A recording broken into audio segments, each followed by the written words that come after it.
The Ohio Animal Shelter on Maple Street wasn't where Sarah Morrison expected to find hope on that gray November afternoon. She'd driven past it 100 times, always averting her eyes from the chain-link kennels visible from the road. But today, with 6-month-old Emma strapped in her car seat and loneliness pressing heavy on her chest, Sarah found herself pulling into the gravel parking lot. Her husband Mark had been deployed to Afghanistan for 3 months. The house felt too quiet. The nights felt too long. Sarah thought maybe a small dog, something manageable, perhaps a terrier or a beagle, might bring some life back into their home, something to care for, something to fill the silence.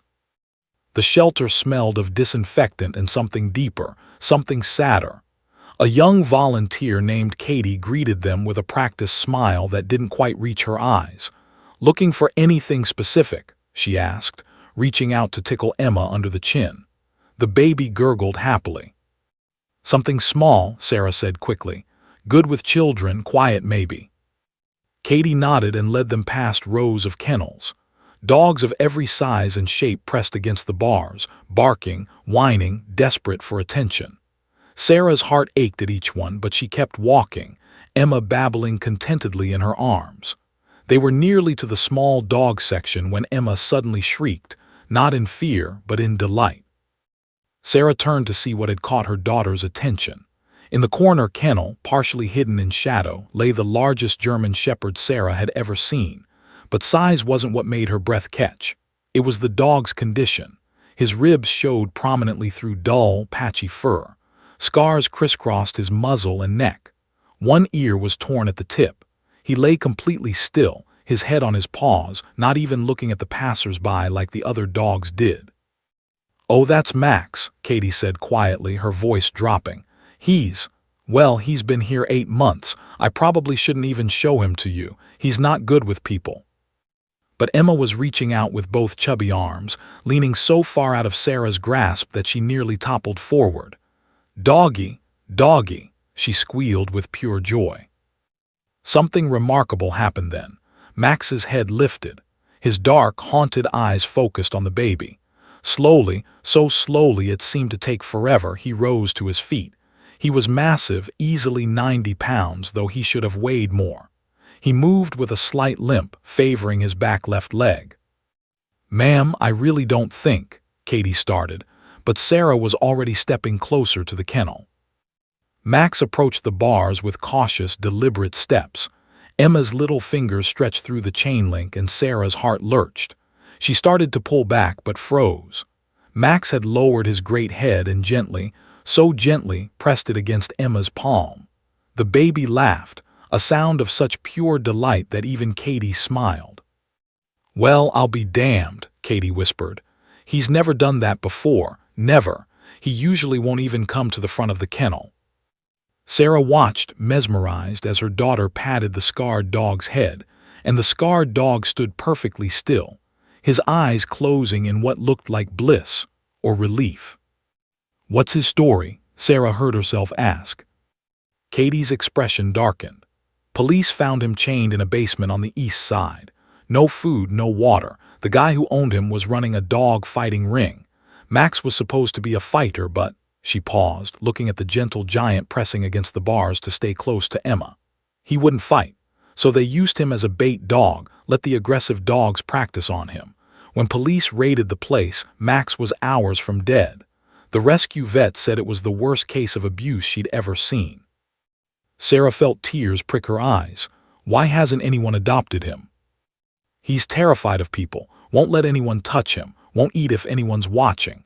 The only person who can get near him is old Tom, the night janitor, and that's because Tom just sits outside his kennel and talks to him. Doesn't try to touch him or anything." Katie shook her head sadly. "We've had him evaluated by 3 different trainers. They all said the same thing, too damaged, too traumatized. He's on the list for next week." Sarah's stomach dropped. The list. Katie couldn't meet her eyes. Euthanasia list. "We're overcrowded and we can't keep a dog indefinitely who won't let anyone near him. It's been 8 months. We've tried everything." Emma was now giggling, trying to grab Max's torn ear through the bars. The dog shifted slightly, moving the ear closer so she could reach it. His tail, Sarah hadn't even noticed he had a tail until now, gave one small, tentative wag. "I want to meet him," Sarah said. "Properly, I mean, in one of those visitation rooms." Katie's eyes widened. "Mrs. Morrison, I really don't think that's safe. Not with your baby. He's never been socialized. We don't know how he'd react in close quarters." "Look at him," Sarah said softly. "Really look at him." They both watched as Max sat down, patient and gentle, while Emma patted every part of his face she could reach through the bars. His eyes had softened. The haunted look had faded, replaced by something Sarah recognized, the same expression Mark got when he held his daughter. Love, pure, unconditional love. "Please," Sarah said. "Just 5 minutes. I'll keep Emma in my arms. If he shows any aggression, any at all, I'll leave immediately." Katie hesitated, then sighed. "Let me get Tom. He's the only one Max tolerates. If we're doing this, we're doing it safely." 10 minutes later, Sarah sat on a plastic chair in a small visitation room, Emma on her lap, while old Tom carefully led Max inside on a leash. The dog's eyes immediately found Emma. He pulled toward her and Tom tensed, ready to pull back. But Max wasn't lunging. He was simply walking over, sitting down directly in front of Sarah's chair and placing his scarred head on Emma's tiny feet. The baby crowed with delight and immediately began patting his head with both hands. Max's entire body relaxed. His tail wagged, and when Emma accidentally poked him in the eye, he simply blinked and adjusted his position, never moving away. "Sweet Jesus," Tom muttered. "I've been working with dogs 40 years. Never seen anything like this." Sarah felt something settle in her chest, a certainty she couldn't explain. This broken dog and her baby daughter had found something in each other. Two souls recognizing kindred spirits. She thought of Mark, thousands of miles away in a war zone. She thought of their empty house. She thought of Emma growing up while her father missed it. And she thought of Max, scheduled to die in 7 days because humans had broken him so badly he couldn't trust anymore. Except he trusted Emma. "I'll take him," Sarah said. Katie, watching from the doorway, shook her head. "Mrs. Morrison, I appreciate what you're trying to do, but this is a huge responsibility. He'll need extensive training, veterinary care, patience." "I'll take him," Sarah repeated firmly. "Today, right now." The paperwork took an hour. Katie made Sarah sign extra liability waivers. The shelter director had to approve it personally. But 2 hours after walking into that shelter looking for a small, manageable dog, Sarah Morrison walked out with 90 pounds of scarred German Shepherd walking calmly beside her baby stroller. That night, after feeding Max, who ate for the first time with someone in the room, bathing him, discovering even more scars, and settling Emma into her crib, Sarah watched something miraculous. Max, who supposedly couldn't trust humans, walked into Emma's nursery, circled 3 times beside her crib, and lay down. He rested his chin on his paws, one ear swiveled toward the sleeping baby, and closed his eyes. When Sarah checked on them an hour later, she found Max had shifted. One massive paw now rested against the crib bars, touching Emma's small hand through the slats. Both were sleeping peacefully. Sarah pulled out her phone and snapped a picture.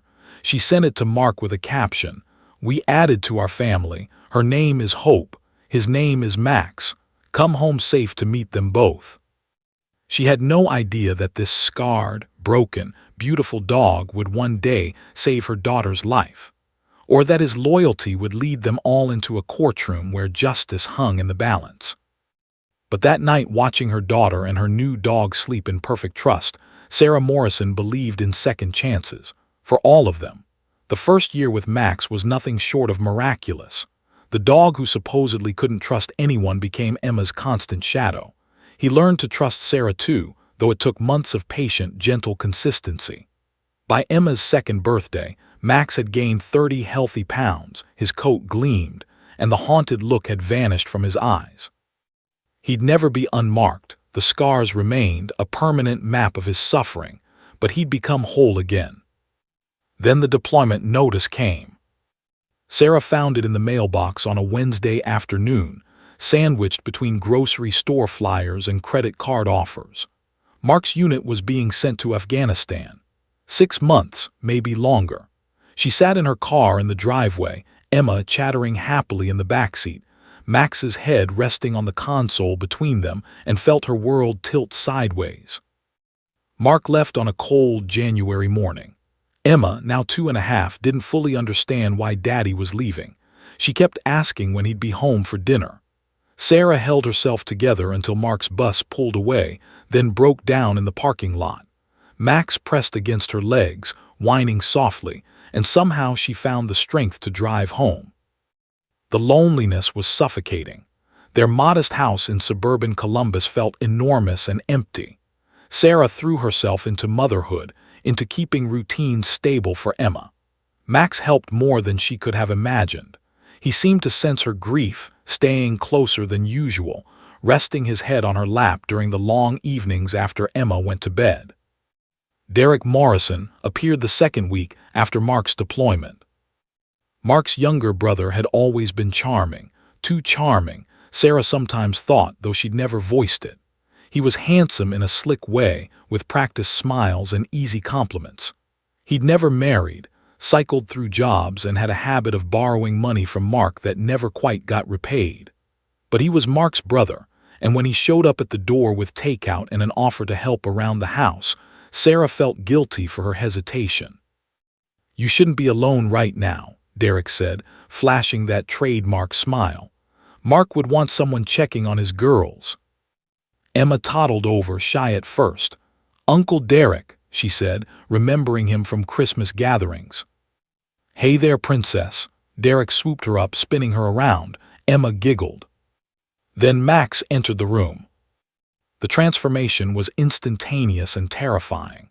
The dog, who'd become gentle and sweet, released a growl so deep and menacing that Sarah's blood ran cold. His hackles rose in a ridge along his spine. His lips pulled back, revealing teeth that suddenly looked very, very large. He positioned himself between Derek and Emma, his body rigid, his eyes locked on Derek with an intensity that radiated danger. "Whoa," Derek set Emma down quickly, stepping back. "That's one aggressive dog you've got there." "Max, no." Sarah grabbed his collar. The dog didn't budge, didn't break eye contact with Derek. "I'm so sorry, he's never done this before. Never." "Maybe you should put him outside," Derek suggested, his smile strained now, "before someone gets hurt." Sarah's hands trembled as she led Max to the back door. The dog resisted every step, looking back at Derek repeatedly, that growl still rumbling. When she finally got him outside, he immediately began packing the fence line, barking frantically at the windows. "I don't know what got into him," Sarah apologized, returning to find Derek sitting on the couch, Emma on his lap with a picture book. "He's really gentle normally. He's never aggressive." "Dogs can sense when the pack leader's gone," Derek said with authority.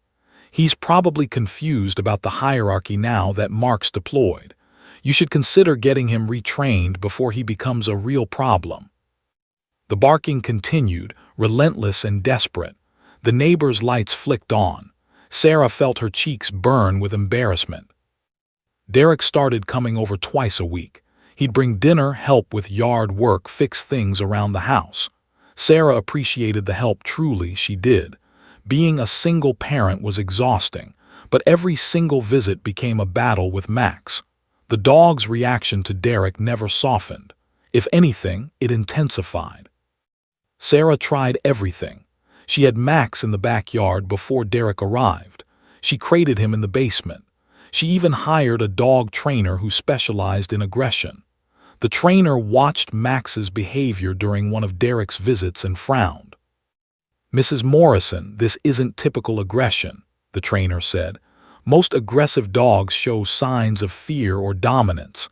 Max is showing protection behavior.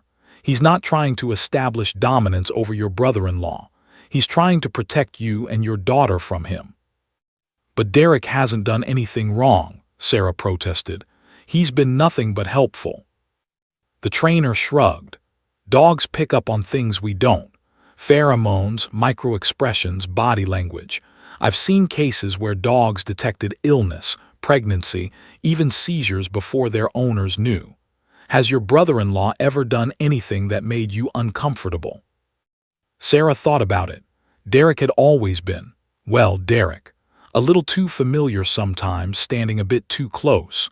Comments that walked the line between complimentary and inappropriate, but nothing concrete, nothing actionable, just a vague unease she'd always dismissed as her own overthinking. No, she said firmly, Max just needs to adjust. But Max didn't adjust.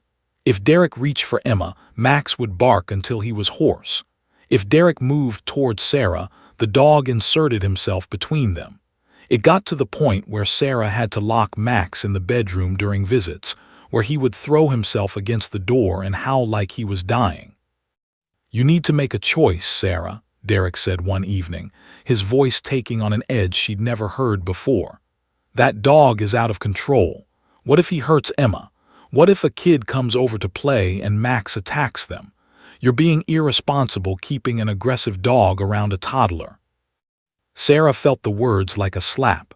Was she being irresponsible? Max had never, ever shown aggression toward Emma, but he'd been abused, traumatized. Could those old wounds suddenly open? Could he snap without warning? That night after Derek left and she released Max from the bedroom, the dog went straight to Emma's room. Sarah followed and watched from the doorway as Max did his nightly routine, circling 3 times, lying down beside the crib, placing one paw against the bars near Emma's hand. The toddler, already asleep, unconsciously shifted closer to that paw. Looking at them, Sarah felt ashamed of her doubts. Max would die before hurting Emma. She knew it in her bones. But she didn't know what to do about Derek. The situation came to a head 3 months into Mark's deployment. Sarah had stopped inviting Derek over, making excuses about being busy or tired. But Derek had a key. Mark had given it to him years ago for emergencies. He started letting himself in. "Just checking on you," he'd say, appearing in the kitchen while Sarah made dinner, making her jump. "You don't answer your phone enough. I worry." Max's behavior escalated to the point where Sarah couldn't control him when Derek was around.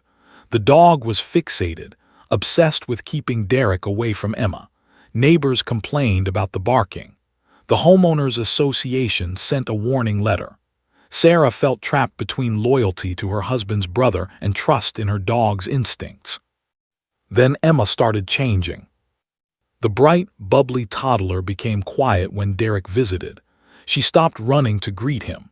When he'd try to pick her up, she'd squirm away and run to Max. She started having nightmares, waking up crying for Daddy and Max in the same breath. "She's just stressed about Mark being gone," Derek said when Sarah mentioned it. "Kids pick up on adult anxiety. You should really consider medication. For your anxiety, I mean, and maybe something to calm that dog down." Sarah stared at him and for the first time really saw him. The way his eyes lingered too long on her. The way his smile never reached his eyes when he looked at Emma. The way he always positioned himself between her and the door. The way he touched her arm, her shoulder, her back just a little too often. Max had seen it all along. "I think we need some space," Sarah said quietly. "I appreciate your help, Derek, but I need to learn to manage on my own, for when Mark comes back." Derek's expression darkened. "You're listening to a dog over family. That's insulting, Sarah. Mark would be disappointed." "Mark trusts my judgment," she said, though her voice shook.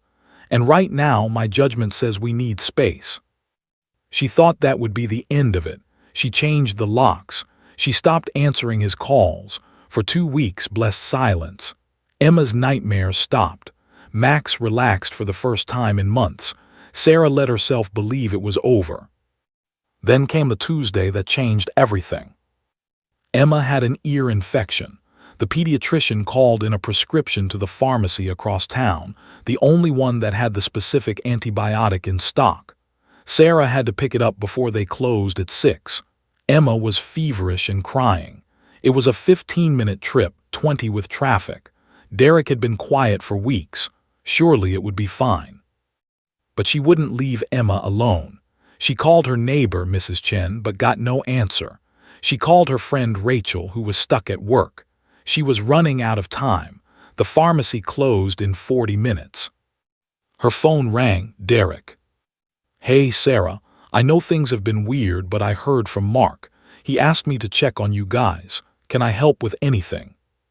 Sarah hesitated. Every instinct screamed no. But Emma was crying, the fever wasn't breaking, and she needed that medication.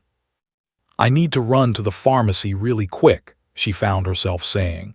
Could you just sit with Emma for 15 minutes, just until I get back? Of course, Derek said warmly. I'll be right there. When he arrived, Sarah met him at the door, not letting him in. 15 minutes. I'll be back in 15 minutes. She's watching cartoons, just sit on the couch. Don't, she paused, just stay in the living room. You can trust me, Sarah, Derek said, and his smile sent chills down her spine. Max was going crazy in the backyard, sensing Derek's arrival. Sarah made a split-second decision. She let the dog inside. Max stays, she said firmly. He can keep Emma company while I'm gone. Derek's jaw tightened. That aggressive dog, Sarah, that's not safe. Max has never hurt Emma, not once. He stays. She knelt down to Emma. Mommy will be right back, baby. Max will protect you, right, Max? The dog wagged his tail, licking Emma's face. Sarah grabbed her purse and keys, looking back one more time. Derek sat on the couch, his posture rigid. Max positioned himself between the couch and Emma, who was sprawled on the floor with her coloring books. The dog's eyes never left Derek. 15 minutes, Sarah repeated and walked out the door. She made it to the end of the driveway before the doubt crashed over her. This was wrong. This was so wrong. Why had she agreed? She should turn back, she should. But Emma needed medicine. It was 15 minutes. Max was there. Everything would be fine. Sarah pressed the accelerator and drove away, not knowing she was driving toward a nightmare that would end in a courtroom where her daughter's life, her dog's life, and the truth itself would hang in the balance. Behind her, in the house that suddenly felt very quiet, Derek's smile faded as he turned to look at the little girl on the floor. And Max, the dog who'd survived fighting rings and starvation and torture, braced himself for one more battle, the most important one of his life. Sarah's hands gripped the steering wheel so tightly her knuckles turned white. Every instinct screamed at her to turn around. At the first red light, she nearly did. Her foot hovered over the brake, ready to make a U-turn, but the light changed to green and the car behind her honked. She drove forward, checking her phone obsessively. 3 minutes gone. 12 more to go. Back at the house, an unnatural silence had settled over the living room. Emma sat on the floor, her coloring book open in front of her, pink crayon clutched in her small fist. She was coloring a princess, pink dress, pink crown, pink everything. She hummed tunelessly, the way toddlers do, completely absorbed in her task. Max lay 3 feet away, positioned precisely between Emma and the couch where Derek sat. The dog hadn't moved since Sarah left. His eyes tracked every micro-movement Derek made, the crossing and uncrossing of legs, the tap of fingers on the armrest, the way Derek's gaze kept drifting from his phone to the little girl on the floor. "You're a good artist, Emma," Derek said, his voice overly cheerful. "What are you drawing?" Emma didn't look up. "Princess." "Can Uncle Derek see?" "No," her voice was small but firm. Derek's smile tightened. He stood up slowly. Max's head rose immediately, a low rumble starting deep in his chest. "Easy, dog," Derek said, his tone harder now. "I'm just going to look at her picture." He took one step forward. Max stood up, the rumble growing louder. "For God's sake," Derek muttered. "It's a little girl and a coloring book." But he sat back down. Max settled but didn't relax. His muscles remained coiled, ready. 5 minutes passed. Derek scrolled through his phone, but his jaw clenched tighter with each passing second. He'd been patient for months, helpful, available, And Sarah had thrown it in his face, choosing a dog's instincts over family loyalty. Mark's wife. Mark's perfect little family. Mark, who'd always been the golden child, the responsible one, the one who got everything. Derek had tried to be good. He'd really tried. Emma's crayon rolled away from her, stopping near the couch. She got up and toddled toward it. Max immediately moved with her, maintaining his position between her and Derek. "I got it, sweetie," Derek said, reaching down to pick up the crayon. Emma reached for it at the same time, her small hand brushing his. Derek's fingers closed around her wrist, just for a second. "Say thank you to Uncle Derek." Max's growl turned into a bark, sharp, demanding, threatening. "Max, quiet," Derek snapped, still holding Emma's wrist. The little girl pulled back. "Let go." "I said say thank you." Derek's grip tightened just slightly. Emma's face crumpled. "You're hurting me." "I'm not hurting you, don't be dramatic." But he didn't let go.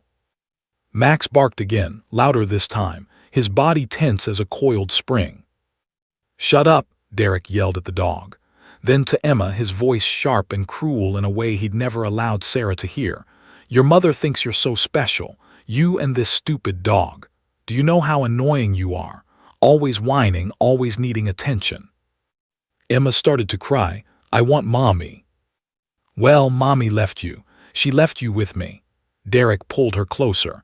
"Maybe we should talk about what happens to little girls who aren't grateful." That's when Max attacked. 90 pounds of protective fury launched across the space between them. Derek barely had time to release Emma's wrist and throw his arms up before Max hit him like a freight train. They went down in a tangle of limbs and fur and screaming. Emma scrambled backward, sobbing, as Max's jaws found Derek's forearm. Derek screamed, a high-pitched sound of genuine terror. He tried to shake the dog off, but Max held on, dragging him away from Emma. When Derek tried to kick, Max released his arm and lunged for his leg, teeth sinking into his calf. "Help, someone help!" Derek's screams echoed through the house. Max wasn't fighting like a trained attack dog. He was fighting like a desperate creature protecting the only thing in the world that mattered to him. When Derek managed to grab a lamp and swing it at Max's head, the dog didn't even flinch. He just kept driving Derek back, away from Emma, toward the front door. Blood spattered across the hardwood floor. Derek's arms were torn and bleeding. His leg was worse.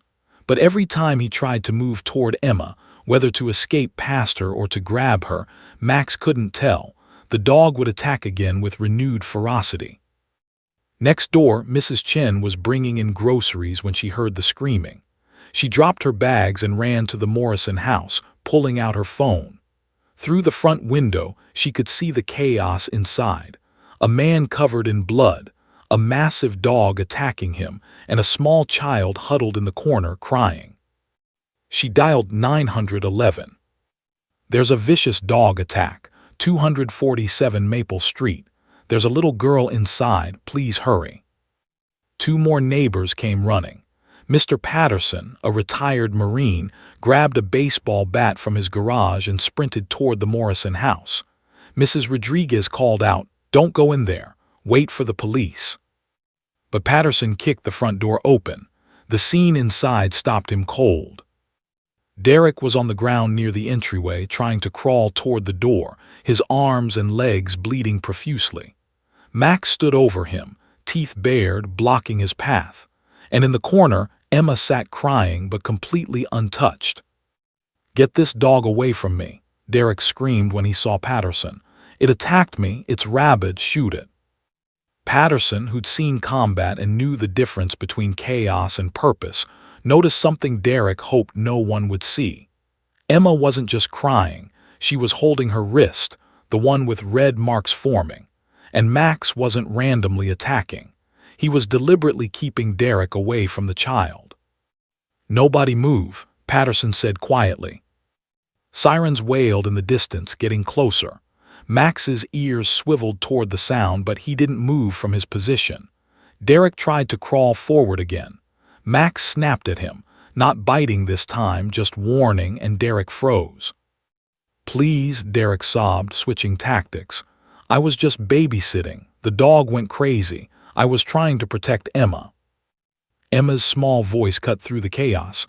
Uncle Derek hurt me. Max helped. Patterson's eyes narrowed. He looked at the scene with fresh understanding. The marks on Emma's wrist, the way Max was positioned protectively, the distance between where Derek lay and where Emma sat safe. Police cars screeched to a halt outside. Officers rushed in with guns drawn. "Drop the weapon," one shouted at Patterson. "I'm not the threat," Patterson said, setting down his bat slowly. "I'm a neighbor." I responded to screams. Two officers approached Max carefully. The dog's attention was still fixed on Derek, but he was no longer attacking. He was just standing guard. "We need animal control," one officer said into his radio. "Large aggressive dog, active bite situation." "He's not aggressive," Patterson protested. "He was protecting the little girl. Look at her wrist." But no one was listening. They were focused on Derek's injuries, on the blood, on the snarling dog. One officer tried to approach Emma to check on her. Max's head swung toward him, a warning growl rumbling. "See, vicious," Derek gasped from the floor. "Called animal control before. Dog's been aggressive for months. Ask anyone in the neighborhood." It was true. The neighbors had complained about the barking. The homeowners association had documentation. On paper, Max looked like exactly what Derek was claiming, an out-of-control, dangerous animal. An officer managed to get a catch pole around Max's neck. The dog fought it, trying to stay near Emma, but three officers working together finally dragged him toward the door. Emma's screams pierced the air. "Max, Max, no, bring Max back." She tried to run after him, but a female officer scooped her up. Emma fought like a wild thing, scratching and kicking. "Max needs to stay. Max helped me." But her small voice was lost in the chaos of paramedics arriving, Derek being loaded onto a stretcher, and the animal control van pulling up with its reinforced cage. Sarah pulled into her driveway 12 minutes after leaving, 3 minutes early, so proud of her efficiency, and found her front yard transformed into a crime scene. Police cars, an ambulance, animal control, neighbors clustered in groups whispering, and her daughter screaming from inside the house. She was out of the car before it fully stopped, the pharmacy bag forgotten. "Emma." An officer intercepted her. "Ma'am, are you the homeowner?" "That's my daughter. What happened? Where's Emma?" "Your daughter is fine, ma'am, but I need you to stay calm. There's been an incident." Through the crowd, Sarah saw them loading Max into the animal control van. The dog was fighting every step, his eyes searching frantically. When he saw Sarah, he released a howl so full of anguish that several neighbors flinched. "No, what are you doing? That's my dog." "Ma'am, your dog viciously attacked your brother-in-law. He's on the way to the hospital with severe lacerations. We have no choice but to impound the animal pending investigation." Sarah's world tilted. No, that's not possible. Max wouldn't. Derek was supposed to just sit with Emma. What happened?" The female officer emerged from the house carrying Emma, who was still sobbing and fighting. The moment she saw her mother, she wailed, "Mommy, they took Max. Bring Max back." Sarah grabbed her daughter, and Emma buried her face in her mother's neck, her small body racked with sobs. "Max helped me, Mommy. Uncle Derek was bad and Max helped me." Sarah's blood ran cold. She looked at her daughter's wrist and saw the red marks. She looked at the house, at the blood being photographed by police. She looked at the animal control van driving away with Max's face pressed against the grate, still looking back at them. "I need to make a statement," Sarah said urgently. "You don't understand. Derek must have." "Ma'am, your brother-in-law has extensive injuries. Multiple witnesses heard him screaming for help. Your dog has a documented history of aggression toward him. I understand this is emotional, but the facts are clear." "The facts are not clear," Sarah's voice rose. "My daughter has marks on her wrist. She said Derek hurt her. Why isn't anyone listening?" "We'll investigate everything, ma'am. But right now, your dog is being held as a dangerous animal. You'll receive notification about the hearing. I strongly suggest you get a lawyer." The ambulance pulled away, Derek inside, playing the victim perfectly. The animal control van was already gone, Max inside, confused and terrified. And Sarah stood in her driveway, holding her traumatized daughter, watching her life disintegrate. That night, Emma wouldn't sleep in her crib. She lay on the floor beside where Max usually slept, curled up with her stuffed dog, whispering, "Max helped me. Max helped me," over and over until exhaustion finally claimed her. Sarah sat beside her daughter on the floor, stroking her hair, and made a decision. Whatever it took, however long it took, she would prove what really happened in those 15 minutes. She would save Max. She would protect Emma. And she would make sure Derek never got the chance to hurt anyone again. The battle had just begun, and Sarah Morrison was done being afraid. Sarah didn't sleep that night. How could she? Every time she closed her eyes, she saw Max's face pressed against the animal control van's grate, heard his anguished howl, felt Emma's small body shaking with sobs. By 3 a.m., she consumed an entire pot of coffee and filled a legal pad with frantic notes. Everything she remembered, everything that didn't make sense, every instinct that screamed Derek was lying. The official notice arrived by courier at 8 a.m. Sarah's hands trembled as she read it. Dangerous dog hearing. In the matter of Max Morrison, German Shepherd male, approx. 5 years. A hearing will be held on March 15th at 2 p.m. to determine if said animal poses a danger to public safety. Owner may present evidence. Failure to appear will result in automatic euthanasia order. March 15th. That was only 28 days away.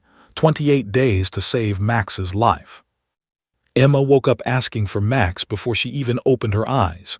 "Where's Max, Mommy?" Sarah's heart shattered. He's staying somewhere else right now, baby, but Mommy's going to bring him home, I promise." "When?" Emma's lip quivered. "Soon," Sarah whispered, praying it wasn't a lie. After settling Emma with cartoons and breakfast she wouldn't eat, Sarah began calling lawyers. The first 3 she reached said the same thing. Dog bite cases are almost impossible to win, especially with injuries this severe. The 4th told her, "Lady, your dog attacked someone. Put it down and move on."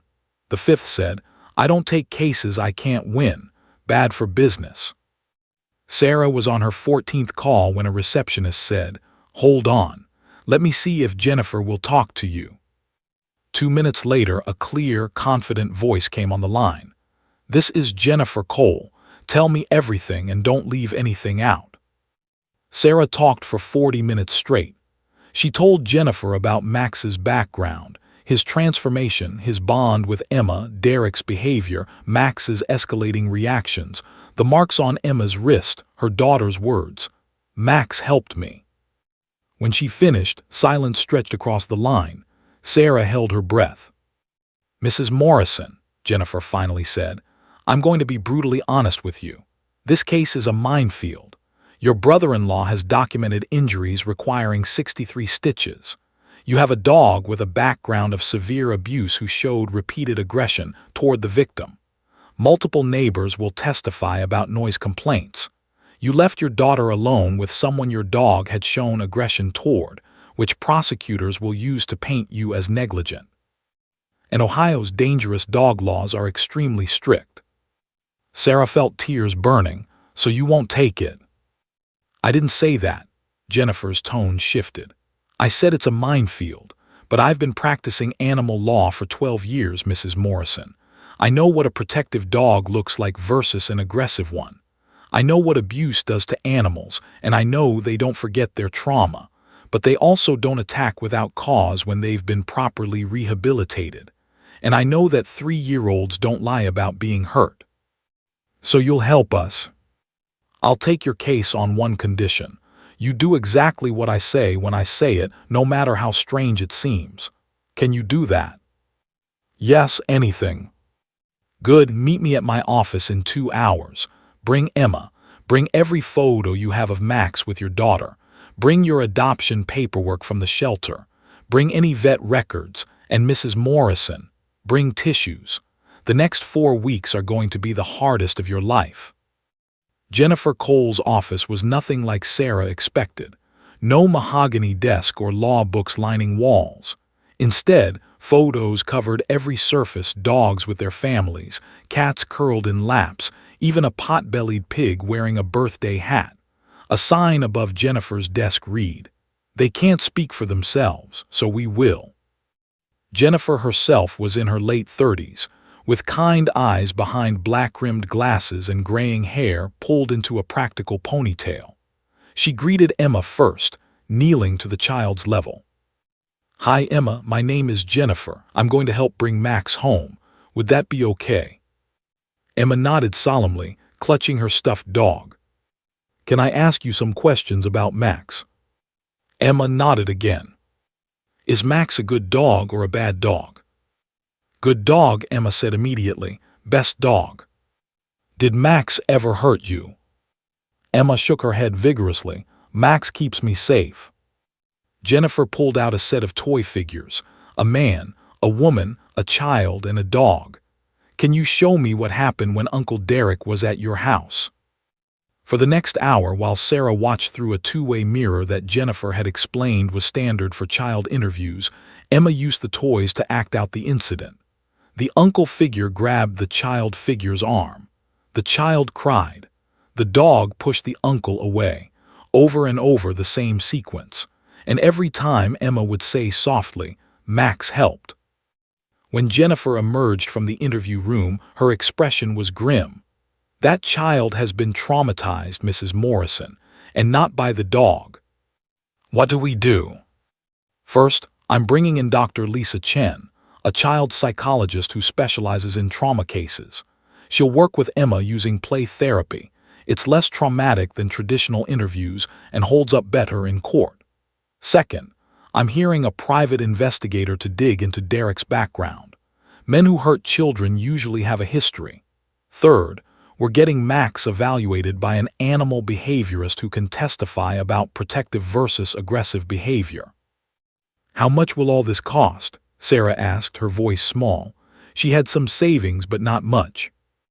Jennifer named a figure that made Sarah's stomach drop. It was more than she made in 6 months. "I can't afford that," Sarah whispered. "I can't."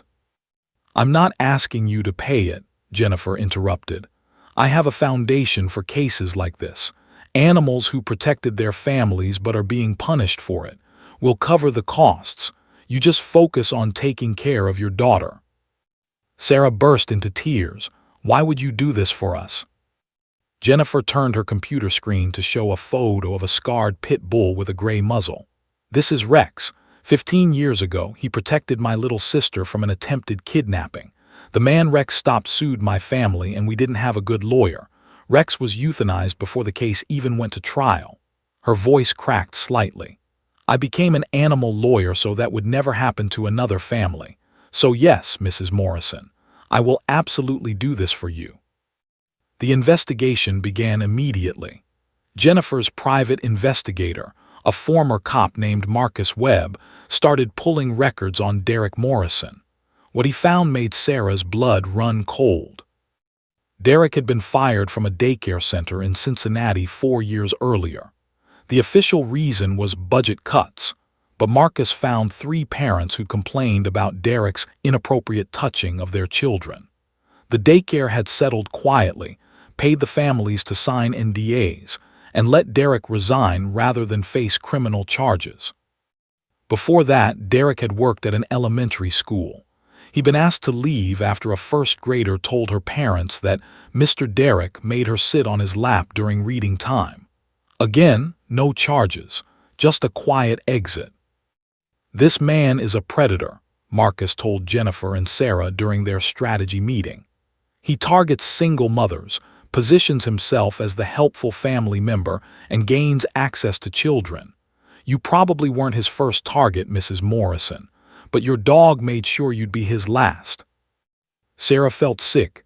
I let him into my house. I left Emma alone with him." "You didn't know," Jennifer said firmly. "He's good at what he does. That's why he's gotten away with it for so long, but not this time."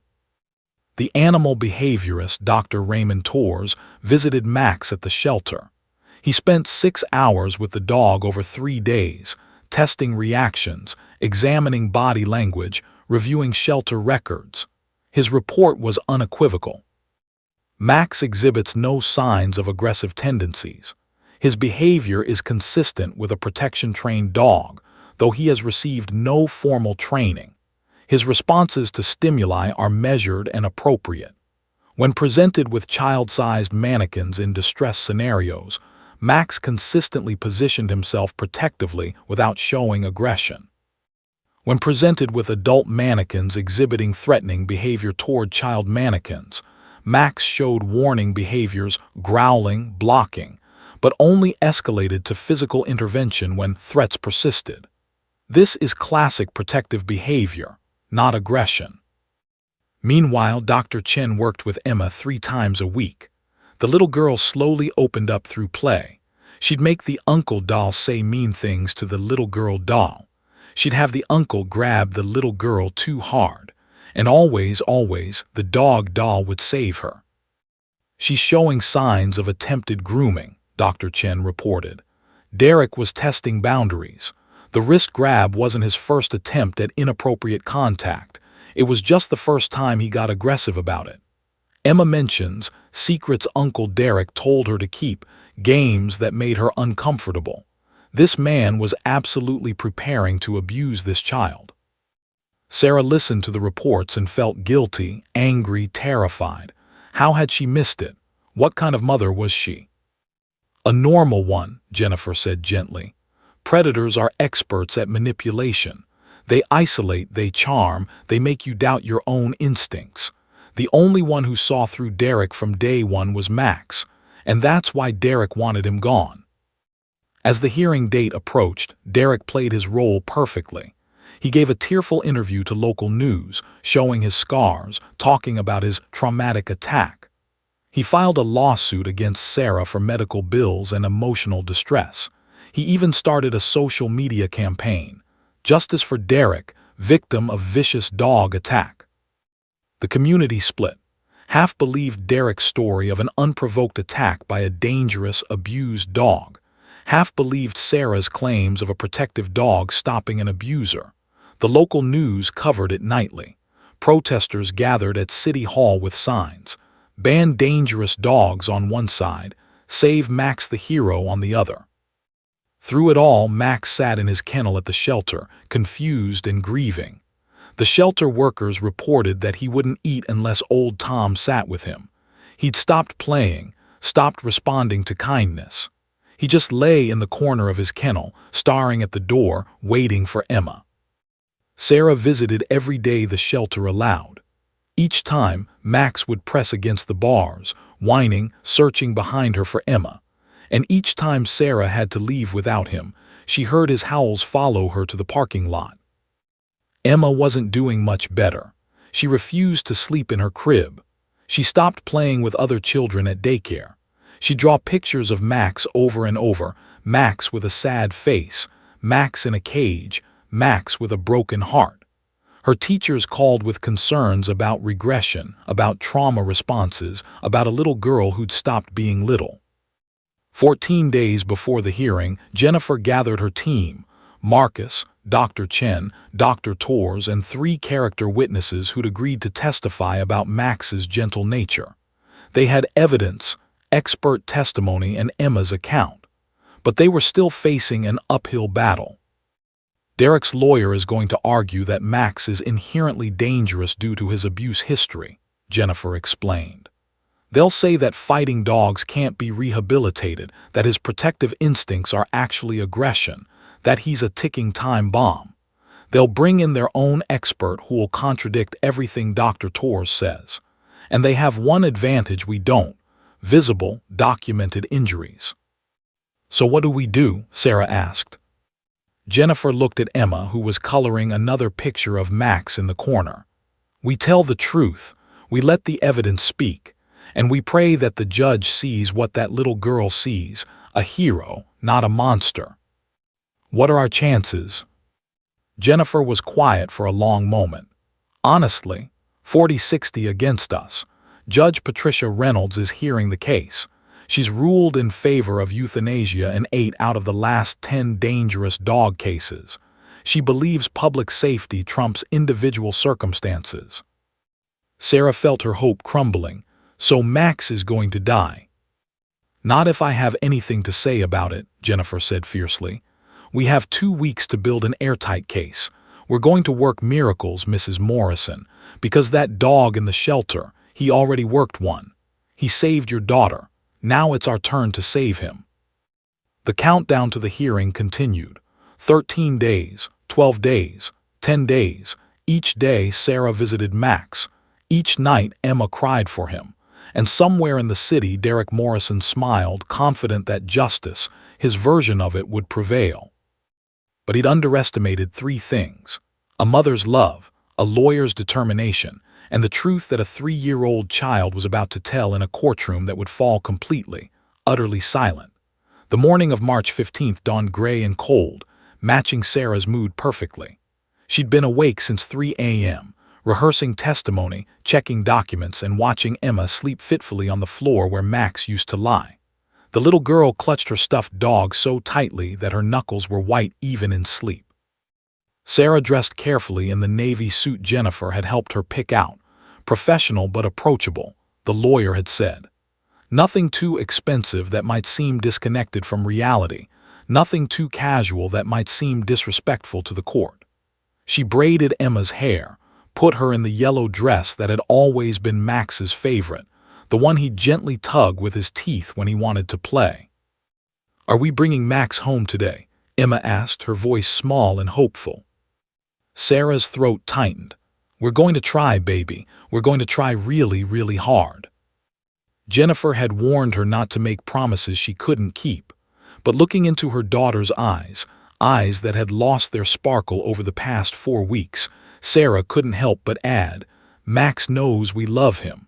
No matter what happens, he knows." They arrived at the courthouse 90 minutes early. Jennifer was already there, her car packed with file boxes, her expression focused and determined. "The prosecution just submitted additional evidence," she said grimly, holding up a thick folder. "Veterinary expert testimony claiming Max's abuse history makes him unpredictable and dangerous. Character witnesses who will testify about the noise complaints. And security footage from your street showing Max acting aggressively toward Derek during previous visits." Sarah's heart sank. "Can we counter it?" "We'll try, but Sarah, I need to prepare you. They're going to make Max look like a monster. They're going to make you look negligent. They're going to paint Derek as an innocent victim. It's going to be brutal." "I can handle brutal," Sarah said, though her shaking hands betrayed her, "as long as Max comes home." By 1 p.m., the courthouse steps looked like a protest rally. News vans lined the street, their satellite dishes extended like mechanical flowers reaching for the sky. Reporters conducted interviews with anyone willing to talk. And the crowd was something else entirely. On the left side of the courthouse steps, at least 50 people held signs. "Save Max, dogs protect, not attack, hero, not criminal, and justice for Max." Sarah recognized neighbors, people from Emma's daycare, strangers who'd followed the case online. One woman held a sign with Max's picture that read, "Abused dogs deserve second chances." Another had brought her own German shepherd, who sat calmly wearing a vest that said, "Therapy dog, we heal, we don't hurt." But the right side was equally crowded. Signs reading "Public safety first," "Ban dangerous dogs," "Justice for Derek," and "One bite too many" waved in the cold March wind. Sarah saw members of a victims' rights group, people who'd lost loved ones to dog attacks, and citizens genuinely concerned about community safety. They weren't villains. They were scared people who'd seen the news coverage of Derek's injuries and believed they were preventing future tragedies. The division was painful to see. This wasn't just about Max anymore. It had become a referendum on dangerous dogs, on rehabilitation versus euthanasia, on whether traumatized animals deserved second chances or should be destroyed to protect public safety. Derek arrived in a limousine, actually hired a limousine, Sarah thought with disgust, wearing an expensive suit and a wounded expression. His arms were still bandaged, though Sarah knew from Marcus's investigation that most of the wounds were healing well. Derek had given 3 more television interviews that week, each time more dramatic than the last. He spotted Sarah on the courthouse steps, and his expression shifted for just a moment. A flash of contempt, of anger, quickly masked by his public face of sorrowful victim. His lawyer, Richard Cranston, was a shark in a 3-piece suit, known for winning impossible cases through aggressive tactics and emotional manipulation. "Mrs. Morrison," Cranston said smoothly as he passed, "I hope you're prepared for disappointment. My client deserves justice, and dangerous animals don't belong in civilized society." Jennifer stepped between them. "Save it for the courtroom, Cranston, and maybe prepare your client for some hard questions about why a 3-year-old has marks on her wrist." Cranston's smile didn't waver. "Children bruise easily. Your desperation is showing, Cole." At 1:45 p.m. they were allowed inside. The courtroom was smaller than Sarah expected, with wooden benches worn smooth by decades of use, fluorescent lights that hummed softly, and an American flag in the corner that needed ironing. The gallery filled quickly, reporters in the back rows, supporters and opponents scattered throughout, and a sketch artist since cameras weren't allowed inside. Sarah sat at the defendant's table with Jennifer and Emma. Behind them, the gallery buzzed with whispered conversations.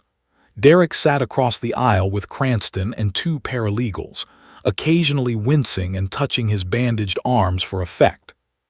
At exactly 2 p.m. the bailiff called out, "All rise for the Honorable Judge Patricia Reynolds." Judge Reynolds entered like a storm cloud. She was in her early 60s, with steel-gray hair pulled severely back and eyes that missed nothing. Her reputation preceded her, fair but strict, compassionate but practical, and deeply committed to public safety. She'd ordered euthanasia for 8 dogs in the past 2 years, all cases where she determined the animals posed unacceptable risks. She was, Jennifer had warned, their biggest obstacle. "Be seated," Reynolds said, her voice carrying authority without volume. She surveyed the packed courtroom with evident displeasure. "I'm aware this case has attracted significant public attention, but this is a legal proceeding, not a circus. Anyone who disrupts these proceedings will be removed. Is that understood?" Murmurs of assent rippled through the gallery. Reynolds opened the case file, reviewing it silently for what felt like hours but was probably only minutes. Finally, she looked up.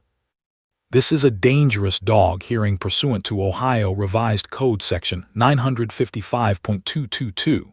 The subject is a male German Shepherd, approximately 5 years old, registered name Max Morrison. The complainant alleges said dog viciously attacked him without provocation, resulting in severe injuries requiring medical intervention. The owner contests this characterization and claims the dog acted in defense of a minor child. Is that correct?" "Yes, Your Honor," both lawyers responded. "Before we begin," Reynolds continued, "I want to make something clear. I love dogs. I have 3 at home. But my responsibility in this courtroom is to public safety, not sentiment. I will review the evidence objectively and make my determination based on law and fact. Emotion has no place in this proceeding." Sarah felt her stomach drop. Jennifer had been right. This was going to be an uphill battle. "Mr. Cranston, you may present your opening statement." Cranston stood, buttoning his suit jacket with practiced ease. "Your Honor, this case is tragically simple. My client, Derek Morrison, was performing an act of family kindness, watching his 3-year-old niece while her mother ran an errand. Without warning, without provocation, he was brutally attacked by a dog with a documented history of abuse and aggression. He suffered multiple lacerations, requiring 63 stitches, extensive tissue damage, and psychological trauma that will affect him for the rest of his life. He clicked a remote, and photos appeared on the courtroom screen, Derek's injuries in graphic detail. Several people in the gallery gasped. Emma buried her face in Sarah's side. The defense will claim this dog was protecting the child, but protection implies responding to an actual threat. My client posed no threat. He was reading the child a story. The dog's abuse history, beaten, starved, used in fighting rings, created an unpredictable, dangerous animal incapable of distinguishing between real threats and imagined ones. Rehabilitating such animals is a lovely ideal, Your Honor, but the reality is stark. Once a dog has been trained to violence, that training doesn't simply disappear. Cranston paused for effect. Public safety must come first. We cannot risk another attack because we're too sentimental to make hard choices. The evidence will show that Max Morrison is a dangerous dog who attacked a human being without cause. For the safety of this community, especially its children, we ask that you order this animal's immediate euthanasia. He sat down. The courtroom was silent except for Emma's quiet crying. Reynolds looked to Jennifer, Ms. Cole. Jennifer stood, and Sarah noticed her hands weren't quite steady. This was it, the moment that would set the tone for everything that followed. Your Honor, my opponent is right about one thing. This case is about protecting children, but he's wrong about who the threat was. Max Morrison is not a dangerous dog. He's a hero who stopped a child predator from harming a 3-year-old girl. The courtroom erupted. Derek jumped to his feet, shouting denials. Cranston objected loudly. Reynolds banged her gavel. Order, Ms. Cole, that is a serious allegation. I hope you can back it up. I can, Your Honor. The evidence will show that Derek Morrison has a history of inappropriate behavior with children. He was fired from 2 previous positions involving child care under suspicious circumstances. On the day of the incident, he grabbed Emma Morrison's wrist hard enough to leave marks. When she tried to pull away, he wouldn't release her and made threatening statements. Max didn't attack without cause. He intervened to protect a child being hurt by an adult. Jennifer advanced toward the bench. Your Honor, Max was severely abused, yes, but abuse didn't make him dangerous. It made him empathetic. He knows what it means to be hurt by someone bigger and stronger. That's why he recognized what was happening to Emma. That's why he acted. And that's why the only person he injured was the one person who deserved it. Objection, Cranston was red-faced. Your Honor, this is outrageous character assassination. I'll allow it, Reynolds said quietly. Ms. Cole has made serious allegations that will require serious evidence, but I will hear what she has to say. She turned to Jennifer. Continue. Thank you, Your Honor. Over the next hours, you'll hear from expert witnesses about canine behavior, from investigators about Derek Morrison's history, and from the child psychologist who treated Emma after the incident. You'll see evidence that Max showed remarkable restraint. He didn't attack to kill or maim, but to stop and protect. And you'll hear from Emma herself if she's able to testify. Jennifer's voice strengthened. The law says a dog can be deemed dangerous if it attacks without provocation. But there was provocation, Your Honor. A little girl was being hurt. A predator was grooming his next victim. And a dog who'd known suffering recognized it happening to someone he loved. That's not dangerous. That's heroic. She returned to her table. We ask that you dismiss all charges against Max Morrison and return him to his family, where he belongs. The courtroom buzzed with competing reactions. Reynolds banged her gavel again. We'll proceed with witness testimony. Mr. Cranston, call your first witness. As Cranston stood to call Derek to the stand, Sarah looked back at the courtroom doors. Through the small window, she could see the animal control van in the parking lot. Inside that van, in a reinforced crate, was Max, brought to the courthouse as required by law, waiting to learn if he would live or die. Sarah closed her eyes and sent a silent message to the dog who'd saved her daughter. Hold on, Max. Just hold on a little longer. We're fighting for you." In the parking lot, as if he'd heard her, Max lifted his head and howled. A sound so mournful and desperate that everyone in the courthouse heard it, and for just a moment, even Judge Patricia Reynolds looked uncertain. The battle for Max's life had officially begun. Derek Morrison took the stand like an actor stepping onto a stage. He walked slowly, favoring his bandaged leg just enough to be noticeable, but not so much that it seemed exaggerated. He placed his hand on the Bible with his injured arm extended so the courtroom could see the white bandages peeking from beneath his sleeve. Every movement was calculated, every expression carefully crafted. "Mr. Morrison," Cranston began gently, "please tell the court what happened on the afternoon of February 13th. Derek's voice trembled, a nice touch, Sarah thought bitterly. "I received a call from Sarah, my sister-in-law. She sounded stressed. Her daughter Emma had an ear infection, and she needed to pick up medication from a pharmacy across town. She asked if I could watch Emma for just 15 minutes while she ran this urgent errand." "Had you helped watch Emma before?" "Many times. My brother Mark is deployed overseas, and I wanted to help Sarah however I could. That's what family does." Derek looked at the judge with wounded eyes. "I love Emma like she's my own daughter." Sarah's fingernails dug into her palms. Jennifer placed a steadying hand on her arm. "What happened when you arrived at the house?" "Sarah met me at the door. She seemed nervous, apologetic even.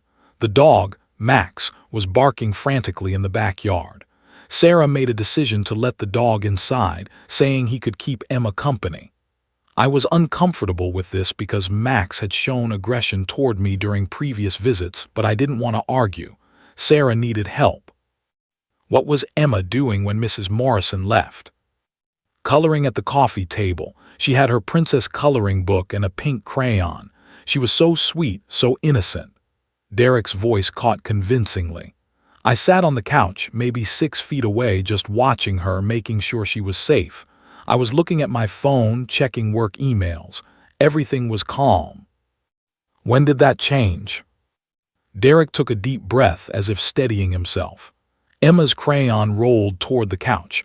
I picked it up and held it out to her, said something like, "Here you go, sweetie." That's when Max attacked. "Describe the attack, please." "It happened so fast. One second I was handing Emma her crayon, the next second 90 pounds of pure fury hit me like a truck. I fell backward. Max was on top of me, biting my arms, my legs. I tried to protect my face, my throat. I screamed for help. The pain was—" Derek paused, his voice breaking. "I've never experienced anything like it. I genuinely thought I was going to die." Several jury members— Wait, Sarah realized there was no jury. This was just a hearing. But several gallery members nodded sympathetically. Cranston was playing this perfectly. "Did you do anything to provoke this attack?" "Nothing. I swear on my mother's grave, nothing. I was just trying to help my niece, and that animal tried to kill me." "What was Emma doing during the attack?" "She was crying, terrified, screaming for her mother. It must have been so traumatic for her to witness that violence." Cranston nodded gravely. "No further questions, Your Honor." Jennifer stood, and Sarah could see the steel in her spine. "Mr. Morrison, you testified you love Emma like she's your own daughter. Is that correct?" "Yes." "Yet you didn't visit her at all during the first 18 months of her life. Why is that?" Derek shifted. "I was busy with work. I lived in Cincinnati at the time." "You lived in Cincinnati, where you worked at Little Sprouts Daycare, correct?" "Yes, but I don't see." "And you were terminated from that position in June 2023, weren't you?" Cranston jumped up. "Objection, relevance." "I'm establishing a pattern of behavior, Your Honor," Jennifer said calmly. Reynolds considered. "I'll allow it, but get to the point, Ms. Cole." Derek's confident mask slipped slightly. "I wasn't terminated. I resigned due to budget cuts." Jennifer pulled out a document. I have a termination letter from Little Sprout stating you were dismissed following complaints from 3 parents about inappropriate physical contact with children. Would you like me to read it into the record?" The courtroom erupted in whispers. Derek's face flushed. Those allegations were completely unfounded, disgruntled parents looking for someone to blame. Yet the daycare paid settlements to all 3 families, didn't they? "I don't know anything about that." "Really? Because you signed an NDA as part of your separation agreement. You received severance in exchange for never discussing the allegations. Isn't that true?" Derek glanced at Cranston, who looked furious. That was to protect the daycare's reputation, not because I did anything wrong." Jennifer moved closer. "Before Little Sprouts, you worked at Meadowbrook Elementary. You left that position after a first-grade teacher reported seeing you pull a student onto your lap during reading time, correct?" "That's a complete mischaracterization." "Yes or no, Mr. Morrison?" "The teacher misunderstood the situation." "You testified that Emma was coloring when you arrived. What was she coloring?" Derek blinked at the subject change. A princess, I think." "You think or you know?" "A princess, definitely a princess." Jennifer walked to her table and picked up Emma's actual coloring book, preserved as evidence. This is the coloring book from that day. The page Emma was working on shows a dog, a German shepherd actually. She'd colored it brown and black, just like Max. There are no princesses in this coloring book at all, Mr. Morrison. So why did you lie about such a small detail? Derek's jaw clenched. I misremembered. It's been a traumatic month. Or you're creating a narrative. Let's talk about Emma's wrist. Jennifer pulled up photos on the courtroom screen, close-ups of the red marks on Emma's small wrist, clearly showing finger-shaped bruising. These were photographed by police after the incident. How did Emma get these marks? I have no idea. Children bruise easily. She probably got them playing. They're finger marks, Mr. Morrison. Adult-sized finger marks. And they're fresh. The bruising pattern indicates they occurred within an hour of the photos being taken, during the 15 minutes you were alone with her. I never touched her wrist. Then how did these marks get there? Maybe the dog. Max doesn't have fingers, Mr. Morrison. Jennifer's voice was sharp now. You grabbed a 3-year-old child's wrist hard enough to bruise her. Why? I didn't. What did you say to Emma when her crayon rolled away? I told you, here you go, sweetie, something like that. Really?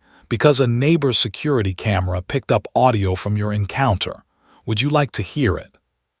Cranston stood. Your Honor, we weren't provided this evidence in discovery. Because we just obtained it yesterday evening, and we submitted it to the court first thing this morning per the rules. Your Honor, may I play the audio? Reynolds nodded. Proceed. The courtroom fell silent as static crackled through the speakers. Then voices emerged, faint but audible. Emma's small voice, let go. Derek's voice, sharp and cruel in a way that made Sarah's blood run cold. I said say thank you. Don't be dramatic. Emma crying, you're hurting me. Derek, your mother thinks you're so special. You and this stupid dog. Then Max's warning growl, followed by Derek's scream and chaos. The courtroom exploded. People shouted. Some of Derek's supporters looked shocked, betrayed. Judge Reynolds banged her gavel repeatedly. Order, I will clear this courtroom. When silence finally fell, all eyes turned to Derek. His carefully constructed facade had crumbled. His face was red, his hands clenched into fists. Mr. Morrison, Jennifer said quietly, you weren't reading Emma a story, were you? You grabbed her wrist when she tried to get her crayon. You wouldn't let go when she asked. You made threatening statements about her mother and her dog. And when Emma cried out, Max intervened. Isn't that what really happened? That audio is out of context. Context? What context makes it acceptable to tell a 3-year-old she's not special and hurt her badly enough to leave bruises? Derek's lawyer was frantically whispering to him, but Derek was past listening.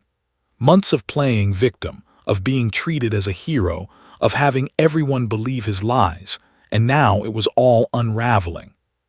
"She spilled juice," Derek shouted suddenly. "She spilled it all over the table and I told her to clean it up and she just sat there crying like a baby. So I grabbed her arm to get her attention, to make her listen. I barely touched her and she started screaming. The next thing I know, that monster dog is on me." The courtroom went silent. Derek seemed to realize what he'd just admitted. His lawyer dropped his head into his hands. Jennifer's voice was ice. "You grabbed a toddler who spilled juice. You hurt her, she cried for help, and Max protected her. That's the truth, isn't it?" I didn't mean.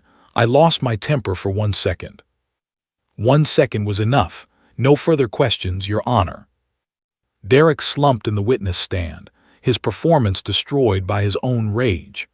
Cranston called for a recess, probably to prevent his client from saying anything else damaging. Judge Reynolds granted it. "We'll reconvene in 30 minutes. Mr. Morrison, I strongly suggest you consult with your attorney before you say anything else." As they filed out for the break, Sarah saw Derek in the hallway with Cranston, who was furious. "You just admitted to assaulting a child on the stand. Do you understand what you've done?" But Sarah also saw something else: members of the Animal Control Board conferring with Reynolds's clerk. They didn't look convinced yet. Derek's admission helped, but Max had still caused severe injuries. The judge still had to weigh public safety. In the parking lot, Sarah could hear Max howling from the van. The sound tore at her heart. They were so close to the truth coming out, but would it be enough? Jennifer found her standing at the window, looking out at the van. "We're winning, Sarah." His testimony fell apart. "But is it enough to save Max?" Jennifer hesitated. "I don't know. Reynolds is listening, but she's still going to want to hear about whether Max is dangerous. Cranston still has his expert witness, a veterinarian who's going to testify that abuse makes dogs unpredictable. We have to counter that." "How?" "With the truth, and maybe." Jennifer looked at Emma, who was drawing another picture of Max in the courthouse hallway. "Maybe with the one witness who saw everything." Sarah's stomach dropped. "You mean Emma?" "Jennifer, she's 3. She's already been through so much." "I know, and I won't do it unless you agree. But Sarah, she's the only one who can tell the judge what Max really is, not a dangerous dog but a hero, her hero." Sarah looked at her daughter, thought about Max in that van, and made the hardest decision of her life. "Okay," she whispered. "If she's willing, okay." The recess ended and they returned to the courtroom. The battle was far from over, but for the first time since this nightmare began, Sarah felt something dangerous: hope. The courtroom reconvened in an atmosphere thick with tension. Derek sat slumped at his table, his lawyer whispering urgently in his ear, damage control in overdrive. The gallery was packed even tighter than before. Word of Derek's courtroom confession had spread during the recess, and people were standing in the back, craning to see. Judge Reynolds took her seat and surveyed the room with the expression of someone who'd seen every kind of human behavior and was still occasionally disappointed by it. "Mr. Cranston, do you have additional witnesses?" Cranston stood, his confidence noticeably diminished. "Yes, Your Honor. The prosecution calls Dr. Harold Brennan, veterinary behaviorist." An older man in his 60s approached the stand, carrying himself with academic authority. His credentials were impressive: 40 years in veterinary medicine, published extensively on canine aggression, consulted on dozens of dangerous dog cases. "Dr. Brennan," Cranston began, recovering some of his composure, "you've reviewed the records regarding Max Morrison. In your professional opinion, is a dog with his history of severe abuse capable of being safely rehabilitated?" Dr. Brennan adjusted his glasses. "It's complicated. Dogs who have experienced trauma, particularly those trained or used for fighting, can develop unpredictable behavioral patterns. The neurological impact of prolonged abuse can create hair-trigger responses that bypass normal cognitive processing. In layman's terms, they can react violently before their brain has time to assess whether a threat is real. So Max's attack on Mr. Morrison could have been this type of trauma response. Absolutely. The defendant claims the dog was protecting the child, but trauma-damaged dogs often misinterpret benign situations as threatening. What appeared to be protection could actually be misdirected aggression stemming from his abuse history. Sarah felt her hope deflating. The doctor sounded so certain, so scientific. Jennifer stood for cross-examination, and Sarah saw the fire in her eyes. "Dr. Brennan, have you ever personally evaluated Max Morrison?" "No, but I've reviewed his records." "So you've never observed his actual behavior, never tested his responses, never interacted with him at all?" "The records were sufficient for my assessment." "I see. Tell me, doctor, in your 40 years of experience, have you ever encountered a case where an abused dog successfully bonded with a child and showed appropriate protective behavior?" Dr. Brennan hesitated. "Well, yes, but..." "How many such cases?" I couldn't give you an exact number." "More than 10, more than 50. "Probably more than 50, yes." "So it's not uncommon for abused dogs to rehabilitate successfully and form healthy, protective relationships." "Not uncommon, but every case." "And in those cases, when the dog protected a child from an actual threat, did you recommend euthanasia?" Dr. Brennan shifted uncomfortably. "If the dog caused severe injuries, the risk assessment changes." "But you just testified that trauma-damaged dogs can't distinguish real threats from imagined ones. Yet the audio evidence clearly shows Derek Morrison hurting Emma and making threatening statements. That's not an imagined threat, is it?" "No, but..."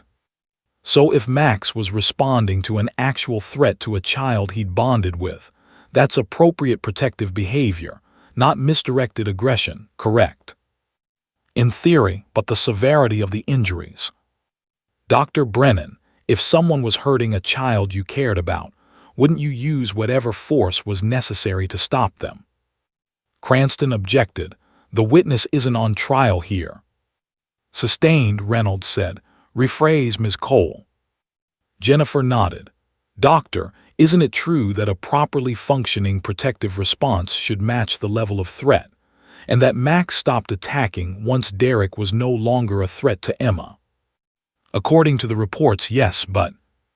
"Thank you, no further questions." As Dr. Brennan stepped down, Jennifer turned to Judge Reynolds. "Your Honor, the defense calls Dr. Raymond Torres, animal behaviorist." Dr. Torres was younger, maybe 40, with kind eyes and the calm demeanor of someone who spent his life understanding animals. His testimony was methodical and devastating to the prosecution's case. "I spent 18 hours with Max over 6 days, Dr. Torres explained. "I tested his responses to children, adults, sudden movements, loud noises, and simulated threatening scenarios. Max's behavior was remarkably consistent. He showed zero aggression unless a perceived threat to a child was present. Even then, he used graduated responses, warning growls, body blocking, and only physical intervention as a last resort." "What about his abuse history?" Jennifer asked. "His scars tell a horrific story, but they also tell us something else. Max survived by being smart, not aggressive. Fighting dogs are trained to attack. Bait dogs like Max survive by enduring. That's a fundamentally different psychological profile. Max learned that violence is something done to the helpless, not something he should do. That's why he protected Emma. He recognized what was happening to her because he'd experienced it himself." The courtroom was silent, hanging on every word. Jennifer continued. "In your professional opinion, is Max Morrison a dangerous dog?" "No, he's a protective dog. There's a profound difference. A dangerous dog attacks unpredictably.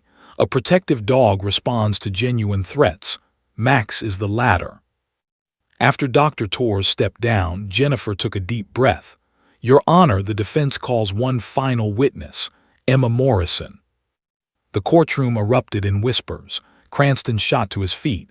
"Your Honor, this is highly irregular. The child is 3 years old." "She's also the only eyewitness," Jennifer countered, "and she has a right to be heard." Judge Reynolds studied Emma, who sat in Sarah's lap, clutching her stuffed dog. "Ms. Cole, I'm concerned about re-traumatizing this child." "I understand, Your Honor. Dr. Chen, the child psychologist who's been treating Emma, is here to support her. If at any point Emma shows distress, I'll end the questioning immediately. But this little girl deserves the chance to speak for the dog who protected her." Reynolds was quiet for a long moment. "The child may testify, but Ms. Cole, tread very carefully." Sarah's hands shook as she walked Emma to the witness stand. The court officer brought over a cushioned chair so Emma could reach the microphone. Dr. Chen positioned herself nearby, ready to intervene if needed. Emma looked impossibly small in the big chair, her yellow dress bright against the dark wood, her stuffed dog clutched to her chest. The entire courtroom seemed to lean forward, and the silence was absolute. Jennifer knelt beside the witness box, making herself eye level with Emma. "Hi, sweetie. Do you remember me?" Emma nodded, her voice tiny. "You're helping Max." "That's right. Emma, I'm going to ask you some questions, and I want you to tell me the truth, okay? If you don't understand something or don't want to answer, that's okay too." "Okay. Do you know why we're all here today?" "To bring Max home." Emma's voice was matter-of-fact, the way only small children can be. "Do you love Max?" "Yes," no hesitation. "Has Max ever been mean to you?" Emma shook her head vigorously. "Max is good. Max keeps me safe." "Emma, do you remember the day when Uncle Derek came over and Mommy went to get your medicine?" Emma's face changed. Her grip on the stuffed dog tightened. "Yes." "Can you tell the judge what happened?" Emma was quiet for a long moment.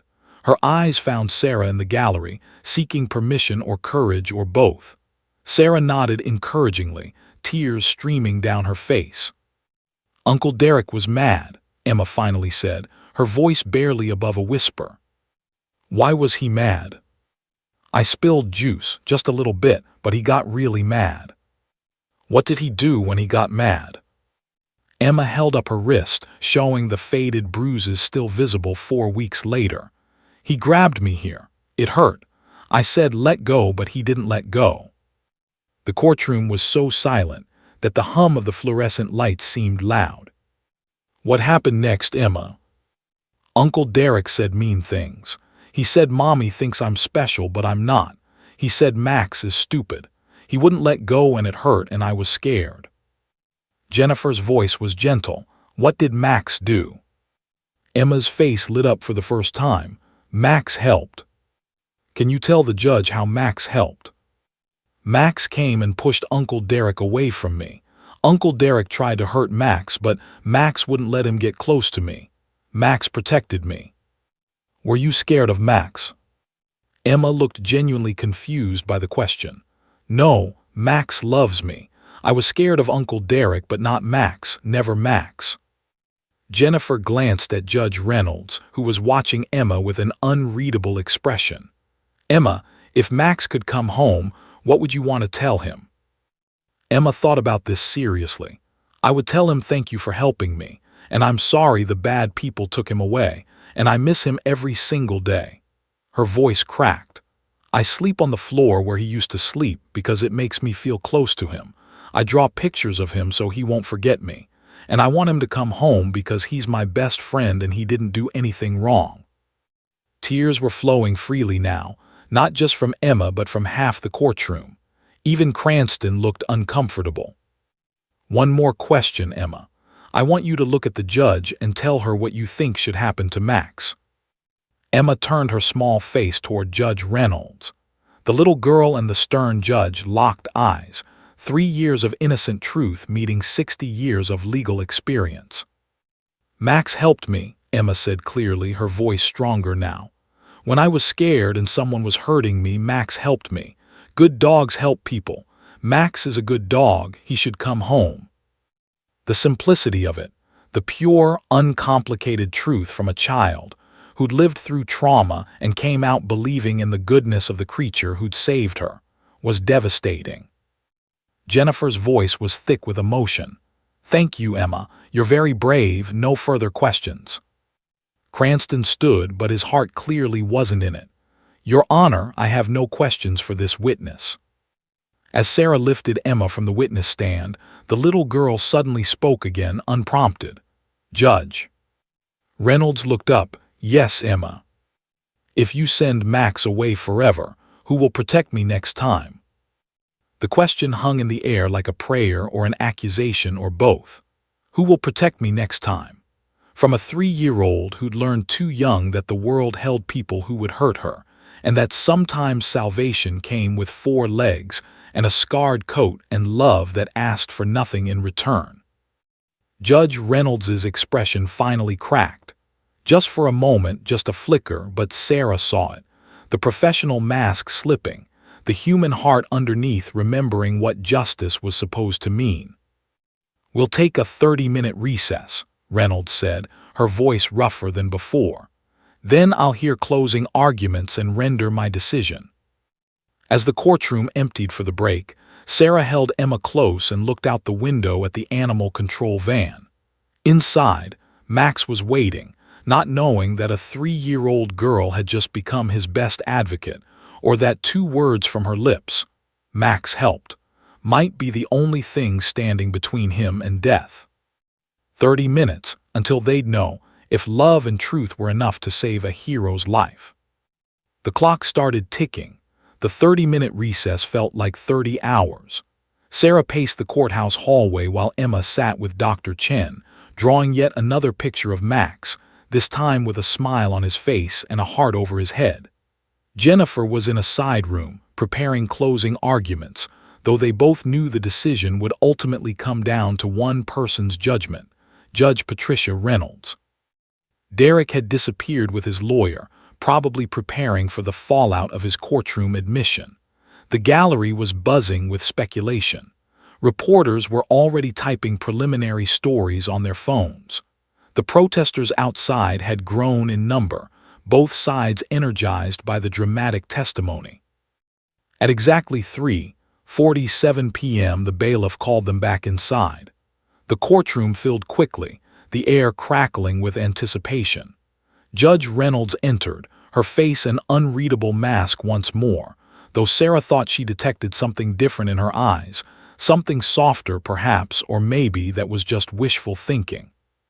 "Mr. Cranston, your closing argument," Reynolds said. Cranston stood, and for the first time all day he looked genuinely uncertain. His earlier bombast had evaporated. "Your Honor, despite the complications that have emerged today regarding my client's behavior, the core facts remain unchanged. Max Morrison caused severe injuries to a human being, 63 stitches, tissue damage, psychological trauma." He gestured to the medical photos still displayed on the screen. "The law doesn't ask us to determine if the victim deserved to be attacked. It asks us to determine if the dog poses a danger to public safety. A dog capable of causing this level of damage, regardless of circumstances, represents an unacceptable risk. What if Max misinterprets another situation? What if another child accidentally hurts Emma, and Max responds with this same level of force?" Cranston's voice grew stronger. "I understand the emotional appeal of today's testimony, but emotion cannot override the law. Public safety must come first. We ask that you find Max Morrison to be a dangerous dog and order his immediate euthanasia." He sat down. The courtroom was quiet, but Sarah noticed several people nodding in agreement. Cranston had a point, however much it pained her to admit it. Max had caused serious injuries. Could they guarantee he'd never do it again? "Ms. Cole," Reynolds said. Jennifer rose, and Sarah saw her take a deep breath. This was it, the moment everything had been building toward. "Your Honor, I'm not going to minimize what happened to Derek Morrison. His injuries were real and serious. But this case isn't about whether Max can cause harm. Clearly he can. This case is about whether Max is dangerous, and those are two very different things. Jennifer walked toward the center of the courtroom, commanding everyone's attention. A police officer can use deadly force to protect an innocent person. We call that justified. A soldier can kill in combat to protect civilians. We call that heroic. A mother can attack someone threatening her child. We call that natural. Yet when a dog does exactly the same thing, uses force to protect an innocent child from someone hurting her, we call it dangerous. She pulled up a different set of photos on the screen.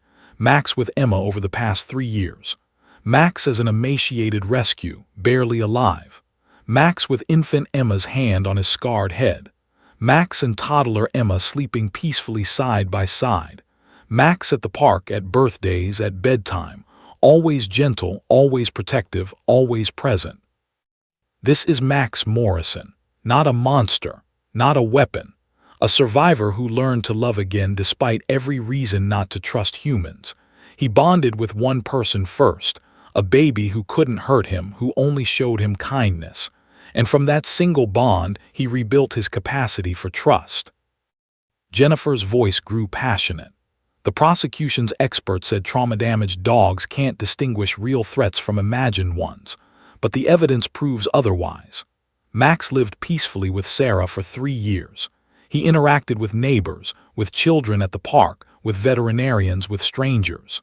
The only person he ever showed aggression toward was Derek Morrison, not because of trauma-induced paranoia, but because Derek was actually threatening Emma. She pulled out a folder. During the recess, we received additional information from the Columbus Police Department. They've opened an investigation into Derek Morrison based on what came out in this courtroom. They're interviewing the families from the daycare center, reviewing the elementary school incident, and examining Emma's statements. There's now probable cause to pursue criminal charges against Derek for child abuse and attempted assault. The courtroom erupted. Derek stood up, shouting denials, but Cranston pulled him back down.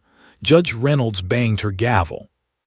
This investigation proves what Max already knew: Derek Morrison was a threat, not an imagined threat, not a misunderstood situation, a real documented threat to children, and Max stopped him. He used exactly the amount of force necessary to remove the threat and protect Emma. The moment Derek stopped trying to reach Emma, Max stopped attacking. That's not a dangerous dog. That's a remarkably controlled response. Jennifer returned to her table, placing her hand on Emma's small shoulder. Your Honor, you said earlier that emotion has no place in this courtroom. I respectfully disagree. Justice without compassion is just revenge. The law gives you discretion to weigh all factors in determining whether a dog is dangerous. I'm asking you to weigh not just what Max did, but why he did it, who he protected, and what was really happening in that room. She looked directly at Judge Reynolds. Emma Morrison asked you a question earlier. Who will protect me next time? It's a haunting question from a child who's learned that adults can hurt her. Max protected her when no one else could. He stopped a predator. He saved a child. And if we euthanize him for that, we're telling every protective dog in this country that saving a child's life is a death sentence. Jennifer's voice dropped to barely above a whisper, but in the silent courtroom everyone heard. The law is supposed to protect the innocent. Emma is innocent. Max is innocent. The only person in that room who wasn't innocent was Derek Morrison. Please, Your Honor, let justice actually mean justice today. Send Max home to the little girl who loves him. The little girl he saved. The little girl who still sleeps on the floor where he used to lie because she misses him that much. Jennifer sat down. Sarah realized she'd been holding her breath.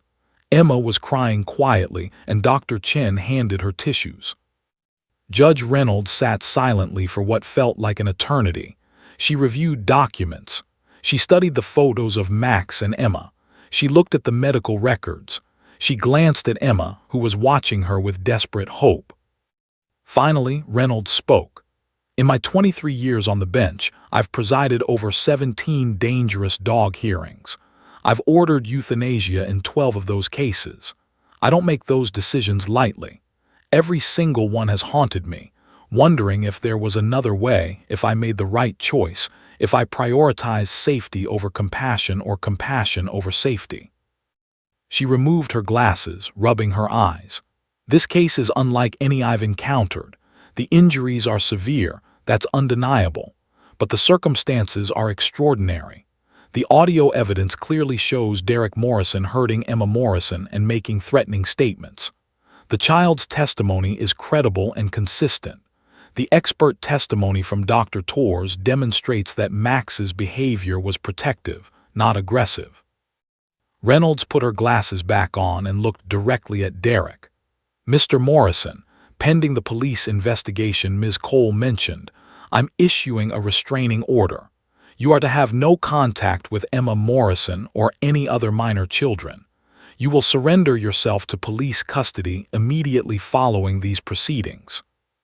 Derek slumped in his seat. Cranston looked resigned. Reynolds turned to the documents before her. "As to the matter of Max Morrison, I've reviewed Ohio Revised Code Section 955.222, which defines a dangerous dog as one that has attacked a human being without provocation. The key word is provocation. Based on the evidence presented today, the audio recording, the child's bruising, Emma's testimony, and the investigation into Derek Morrison's background, I find that provocation existed." Sarah's heart leaped. Emma grabbed her hand. Max Morrison acted to protect a child from imminent harm. His response, while severe, was proportional to the threat and ceased when the threat was neutralized. This is protective behavior, not unprovoked aggression.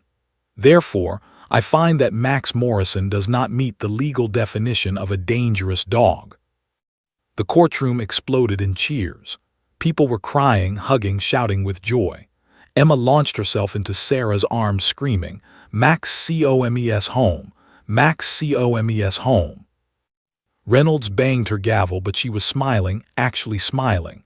"Order, I'm not finished." The room quieted, though the energy was electric. "Max Morrison is hereby released from animal control custody immediately. All charges are dismissed. However, I'm ordering the following conditions. Max must complete a certified therapy dog training program within 6 months. Sarah Morrison must maintain homeowners insurance with adequate liability coverage. And Max is to have no contact with Derek Morrison, though I suspect that won't be an issue." Reynolds looked at Emma, and her stern expression completely dissolved. "Young lady, you have a very special dog. Take good care of him." "I will," Emma promised, bouncing in her seat. "Forever and ever." Court is adjourned. The gavel came down one final time and pandemonium erupted. Jennifer was hugging Sarah, both of them crying. Dr. Chen was laughing. The gallery was a chaos of celebration. Reporters were rushing for the exits to file their stories. But Sarah only had one thought: Max. She grabbed Emma and ran from the courtroom, down the hallway, through the front doors, and into the parking lot where the animal control van sat. The officer was already opening the back, having received the judge's order via radio. The moment the crate door opened, Max exploded out like he'd been shot from a cannon. He ran straight to Emma, knocking her gently to the ground with his enthusiasm, covering her face with kisses while she laughed and cried and wrapped her small arms around his neck. "Max, Max, I missed you so much. You're coming home, the judge said so." Max's tail wagged so hard his entire back half was swaying. He licked Emma's tears, then Sarah's, then went back to Emma, as if he couldn't believe they were real. His whole body trembled with joy. Sarah knelt beside them, wrapping both her daughter and her dog in her arms. "You saved her, Max. You saved our baby girl. I'm so sorry I ever doubted you." Max pressed his scarred head against Sarah's chest, and she felt his heartbeat, strong, steady, alive. 3 months ago, he'd been scheduled for euthanasia in a shelter. Today, he'd been hours from the same fate. But love had saved him both times, first from Emma's tiny hand reaching through kennel bars, now from that same child's testimony in a courtroom. The media swarmed, but Jennifer and courthouse security kept them back, giving the family their moment. Emma was singing to Max, a made-up song about brave dogs and coming home. Max's eyes were closed in pure bliss, his tail still wagging. 6 months later, Sarah stood in her backyard watching Emma and Max play. Max had completed his therapy dog certification with flying colors. The instructor said she'd never seen a dog more attuned to children's emotional states. They now volunteered at the children's hospital twice a week, where Max brought comfort to kids who'd experienced trauma. Derek Morrison was serving 18 months for child endangerment and assault. The investigation had uncovered 2 more victims, and more charges were pending. The families from the daycare had come forward, their NDAs voided due to criminal proceedings. Mark had come home from deployment to find his daughter safe, and his dog a local hero. He'd apologized to Sarah for ever doubting her instincts about his brother, and their marriage had strengthened through the ordeal. But the best part, the thing that made Sarah's heart full every single day, was watching Emma and Max together. The little girl who'd learned too young about human cruelty had also learned about unconditional love and protection. She was thriving, her nightmares gone, her smile constant. And Max, scarred, broken Max who'd survived fighting rings and starvation, had found his purpose. Not as a fighter, not as a victim, but as a protector, a hero, a beloved member of a family that would never take him for granted again. Sometimes, late at night, Sarah would find them asleep in Emma's room, now a big girl bed instead of a crib, with Max's head on the pillow beside Emma's, one paw resting protectively on her arm. And Sarah would remember the courtroom, the silence that had fallen when Emma spoke those 2 simple words. Max helped. Those words had saved Max's life. But really, Max had saved theirs first. And every day after, they all saved each other. A little girl, her mother, and a scarred German shepherd who'd learned that love was worth fighting for. 6 months after the hearing, the Humane Society of Ohio presented Max with their Heroic Dog Award at a ceremony attended by hundreds. Emma, now 4 years old, stood at the podium with her hand on Max's head and gave a speech her mother had helped her write. Max is my best friend and my hero. When bad things happened, Max helped me. When I was scared, Max protected me. When people wanted to take him away forever, I told the truth about how good he is. And now Max helps other kids who are scared too. Being brave means protecting people you love. Max taught me that. Thank you for giving Max this award, but the real award is that I get to keep him forever. The audience stood and applauded for 5 solid minutes, while Emma hugged Max and Max's tail wagged with pride. Later that night, back in their quiet house, Sarah tucked Emma into bed. Max was already in position, circled 3 times and lying beside the bed exactly where he belonged. "Mommy," Emma whispered sleepily, "when I'm grown up, I want to help animals like Max, animals that people think are bad but are really just scared or hurt." Sarah kissed her daughter's forehead. "I think that's a beautiful dream, baby." "Max gave me the idea. He was hurt and scared, but you helped him. Then he helped me. Then we helped him. That's how it should work, right? Everybody helping everybody." "That's exactly how it should work." Emma's eyes drifted closed, her hand reaching down to rest on Max's head. "Love you, Max," she mumbled. Max's tail thumped twice against the floor, his way of saying it back. Sarah turned off the light and stood in the doorway for a moment, watching the 2 of them. A little girl and her guardian, both rescued, both healers, both home. In a courtroom 4 months ago, 2 words from a 3-year-old had turned everything silent. Max helped. But they'd turned into so much more. A vindication, a victory, and a reminder that sometimes the smallest voices speak the loudest truths, and that love in all its forms is always worth fighting for. Sarah closed the door softly, leaving them to their dreams, dreams where little girls are always protected, where good dogs are always recognized for the heroes they are, and where justice, when it finally comes with 4 legs, a wagging tail, and a heart that never learned how to give up on love. The end.